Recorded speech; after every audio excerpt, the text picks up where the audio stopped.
ఇప్పుడు సంపత్రావు కనబడకపోవచ్చు, ఆ టైంలో అప్పుడే స్మాష్ కావాలి. పెద్ద నాకు యాక్సిడెంట్గా నాకు తెలిసి అయిపోయింది దాదాపు ఆల్మోస్ట్ ఆల్ డెడ్ ఎండ్.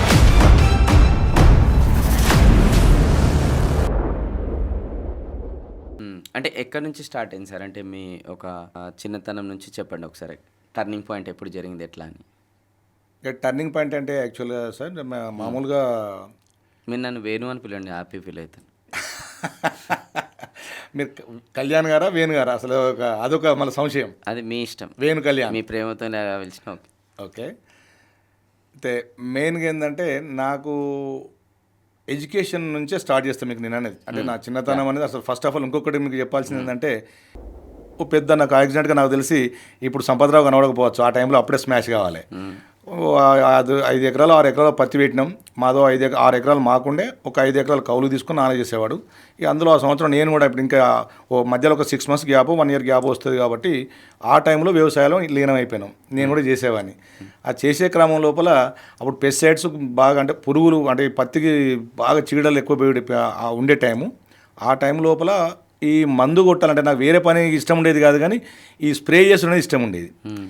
ఈ అప్పుడు పెట్రోల్ పంపులు అని చెప్పని మీకు ఐడియా ఉందో లేదో, బురు పంపులు అంటారు అప్పుడు వాటిని. ఆ పెట్రోల్ పంపులతో కొడుతున్న క్రమంలో నేనే చేసే స్ప్రే అనేది పాలేరుకియకుండా నేనే చేసేవాడిని. ఆ రోజు ఏం జరిగిందంటే 5 ఎకరాలు పత్తి కొట్టి, ఇంకేదో 2 ఎకరాలు పొలం కొట్టి, తర్వాత కూడా నెక్స్ట్ ఇంకో కాడికి వెళ్ళాలి మళ్ళీ. ఆ క్రమం లోపల ఈ 5 ఎకరాలు పత్తి చేను కొట్టి మళ్ళీ జస్ట్ ఇంటికి వచ్చి భోజనం చేసి వెళ్ళిపోవాలి. ఆ వెళ్ళిపోయే క్రమం లోపల ఏమైందో తెలియదు, ఇట్లా వచ్చి భోజనం ఇట్లా చేస్తున్న క్రమం లోపల పడిపోతానంట.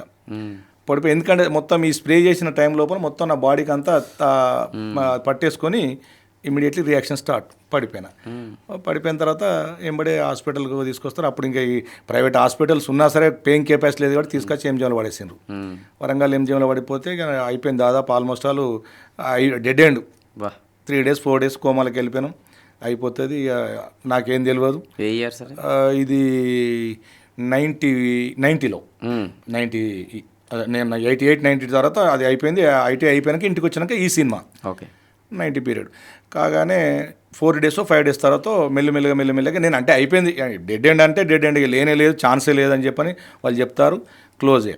ఆ 4 రోజులకు 5 రోజులకు వాళ్ళ నూకలున్నాయి కాబట్టి భూమి మీద బతికి బయటపడ్డ తర్వాత ఏమైతే ఇంటికి 1 week తర్వాత డిశ్చార్జ్ చేసి తీసుకొస్తారు. తీసుకొచ్చినాక నాకు గతం బీకింది పాప. నా అమ్మాయి ఎందుకంటే ఎంబడి పెట్టుకొని నేనేం చేసినో తెలియదు, ఏమైందో తెలియదు, అసలు ఎట్లా నా హాస్పిటల్కి ఏం తీసుకెళ్ళిపోయినారు, నాకు ఏమైంది, నేను గతంలో ఏం చేసినామని అనేది.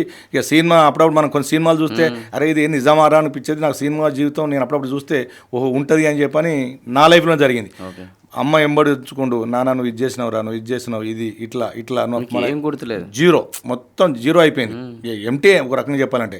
అట్లా మళ్ళీ ఒక 6 months వరకు మెల్లిగా నువ్వు ఇది చేసినావు ఇట్లా చేసినావు, అక్కడ పత్తికి మందు కొట్టినావు, ఈ మళ్ళీ ఇటు పోయినావు, ఇక్కడికి వచ్చిన తర్వాత నువ్వు భోజనం చేసే క్రమంలో అడ్డం పడిపోయినావు, అది ఇదంటే ఇంక ఇదంతా కూడా కాకుండా ఈ ఐటీఐ అని ఇదని అదని అట్లా ఒక 6 నెలలకి గతం. కానీ ఇది ఎవరికి మళ్ళీ చెప్పే పరిస్థితి లేదు మేము, ఎందుకంటే అమ్మ వాళ్ళు చెప్తలేరు. ఎందుకంటే ఇది మళ్ళీ ఏమైనా కొత్తది ఏమైనా అనుకుంటారు కదా అని చెప్పని చెప్పకుండా నేను ఎవరికి కూడా ఓన్లీ కుటుంబ సభ్యులు మాత్రమే తెలుసు తప్ప. ఒక 6 నెలలు అమ్మ నన్ను ప్రతి విషయం నానైనా అమ్మని అడుక్కుంటూ దాన్ని మళ్ళీ గతం గుర్తొచ్చే విధంగా ఒక ప్లాన్ అవుతుంది. సెట్ అయినా ఓకే, ఇక మళ్ళీ ఇప్పుడు ఏం చేయాలని మళ్ళీ అప్రెంటిస్షిప్ కోసం రెడీ కావాలి, కానీ రావట్లేదు. ఇంతలో సడన్గా చెల్లె పెళ్ళి ముందు వస్తుంది. ఆ విషయంలో నా మీద పడతారు.